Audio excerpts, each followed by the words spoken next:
Hey everybody, it's the Tolkien Tutor. Come on in. So you know that I love thinking about corporeality, physicality in Middle-earth. I got to thinking recently about the luminous body, the glowing, shining body, and what is that all about? Well, we have some places to go in the Lord of the Rings. Certainly we could think about Frodo's body as it appears to Gandalf when Frodo is convalescing in Rivendell. And we have this wonderful moment when Gandalf is staring at Frodo's arm. But to the wizard's eye, there was a faint change, just a hint, as it were, of transparency about him, and especially about the left hand that lay outside upon the coverlet. Still, that must be expected, said Gandalf to himself. He is not half through yet, and to what he will come in the end, not even Elrond can foretell. Not to evil, I think. He may become like a glass, filled with a clear light for eyes to see that can. What is that all about? We wonder, right? We still wonder. There's some really great ideas out there. I want to then just bring you to the chapter of Herbs and Stewed Rabbit, where in Ithilien, Sam is looking at his beloved Frodo and as he's sleeping. The early daylight was only just creeping down into the shadows under the trees, but he saw his master's face very clearly, and his hands, too, lying at rest on the ground beside him. He was reminded suddenly of Frodo as he had lain asleep in the house of Elrond, after his deadly wound. Then, as he had kept watch, Sam had noticed that at times a light seemed to be shining faintly within, but now the light was even clearer and stronger. Frodo's face was peaceful. The marks of fear and care had left it, but it looked old and beautiful, as if the chiseling of the shaping years was now revealed in many fine lines that had before been hidden. Well, what does this tell us about Frodo? And interestingly, we could also ask the question, what does it tell us about Sam? Right? He is the one who's able to see this kind of luminosity. We think back, who are those people who can see this kind of luminosity in someone? Is this something that many people can see? Probably not. There's probably something very, very heroic, a kind of attribute that's very heroic about Samwise. When we think about these kinds of bodies, these glowing bodies, right, we can go in many different directions. I think of Verlyn Flieger's wonderful book on Splintered Light, where Verlyn Flieger looks at kind of tracing back light back towards the beginning of time. She's using Owen Barfield and a number of other scholars. But she will kind of find this kind of morality and divinity within that light that's traced back to its earliest source.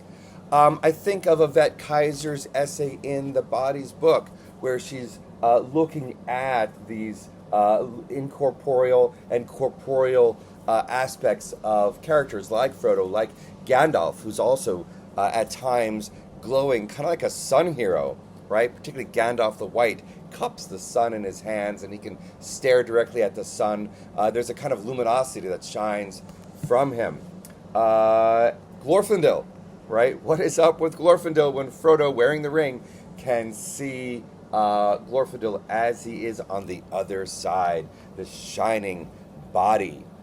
And then, of course, we have this kind of opposition with bodies that are wraithing, that are disappearing, that are entering into a kind of twilight world, right? It's just wonderful to be thinking about this, really.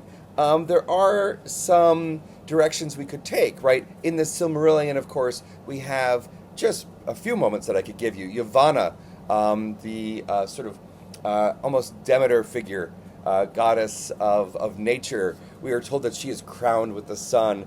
Melian, who is this Maya figure, the light of Aman was in her face. Arwen, of course, the character, the light of the stars in her bright eyes. We can sort of trace this sort of luminosity, of course, to the divine beings, and of course to the elves that lived in Valinor, lived in the light of the gods and in the light of the two trees, Telperion and Laurelin. So there's a lot there to think about. Of course, why elves might be glowing. But as far as Frodo, what's going on there, it's interesting to think about the Neoplatonic aspects of this, right? In a kind of Christian Neoplatonism, we have the sense of divinity, the celestial aspects of the world, luminosity, the glowing of jewels, the harmony of the spheres and music, gems and numerology, all that kind of stuff. There's a sense of a kind of celestial aspect to a character in opposition, perhaps, to his or her more physical, sublunary bodies, right? The body, that aspect of them that lives between the moon and the earth. So, we think about this.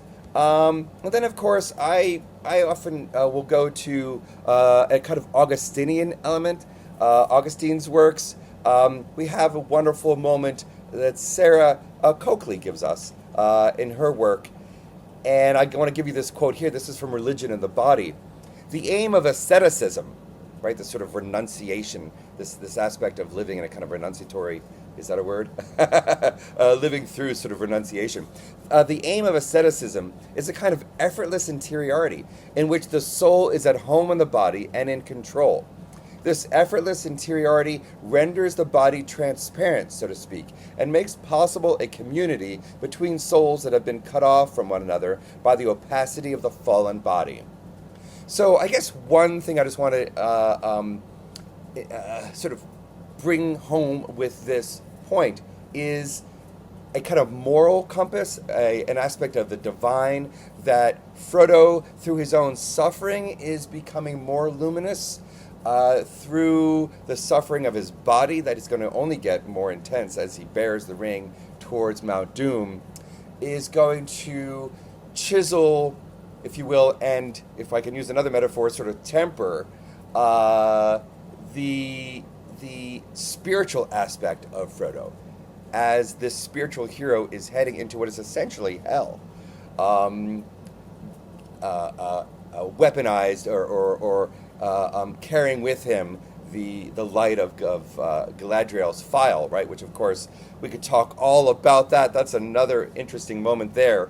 But there perhaps is a link between Frodo and his luminosity and the luminosity of the Silmaril that is on Eärendil's brow, that is shining forth and being the light of which is being captured in the wonderful fountains of Galadriel's home. So, I hope you enjoyed that. There's just so much more. We're just beginning to scratch the surface of all these wonderful issues.